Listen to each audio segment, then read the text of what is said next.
મળી રહ્યા છે, મોટા સમાચાર સામે આવી રહ્યા છે। બ્રેકિંગ ન્યૂઝ આપને જણાવી દઈએ, સાયલા ચોટીલા નેશનલ હાઈવે ઉપર અકસ્માત સર્જાયો છે। સૌથી મોટા સમાચાર, ખાનગી વોલ્વો બસ અને એસટી બસ વચ્ચે અકસ્માત, જ્યારે અકસ્માતમાં અંદાજે 10 વ્યક્તિઓને ઈજા પહોંચી છે। તમામ ઈજાગ્રસ્તોને સારવાર અર્થે હોસ્પિટલમાં ખસેડવામાં આવ્યા છે। તમામ ઈજાગ્રસ્તોને હોસ્પિટલ ખસેડવામાં આવ્યા છે। અકસ્માતને લઈને હાઈવે ઉપર ટ્રાફિક જામના દ્રશ્યો પણ સર્જાયા છે। પોલીસે ઘટના સ્થળે પહોંચી વધુ તપાસ હાથ ધરી છે। બ્રેકિંગ ન્યૂઝ, સૌથી મોટા સમાચાર। તો આપને જણાવી દઈએ કે આપ જે આ દ્રશ્યો જોઈ રહ્યા છો તે ત્યાંના અકસ્માતના દ્રશ્યો છે। આ 10 વ્યક્તિઓને ઈજા પહોંચી છે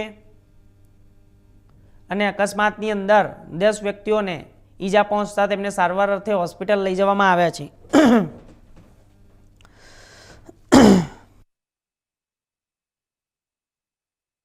સાયલા ચોટીલાના નેશનલ હાઈવે ઉપર જ્યારે આ ખાનગી બસો, વોલ્વો બસો અને એસટી બસોને અકસ્માત સર્જાયો છે અને 10 વ્યક્તિઓને ઈજા પહોંચી છે। અને આ વસ્તુઓ જ્યારે અકસ્માત સર્જાતો હોય છે હાઈવે ઉપર, તો ત્યારે દરેક વસ્તુની કાળજી રાખવામાં આવતી હોય છે અને સારવાર અર્થે હોસ્પિટલ ખસેડવામાં આવ્યા છે।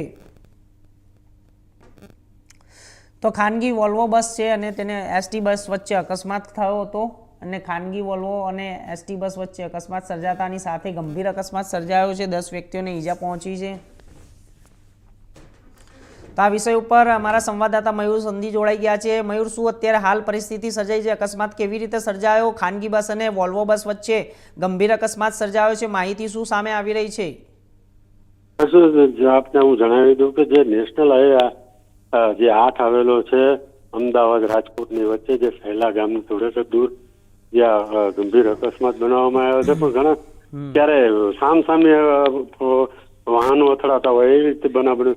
આ તો એકબીજાને સાઈડ કાપવા બાબતે જે એકબીજા ઉપર ટક્કર થઈ ગઈ છે ને 10 થી વધારે લોકોને નાની મોટી ઈજા થઈ છે ને 1 થી 2 લોકોને ગંભીર ઈજા થતા હાલ લીંબડી હોસ્પિટલમાં સારવાર અર્થે ખસેડવામાં આવ્યા છે। અને આની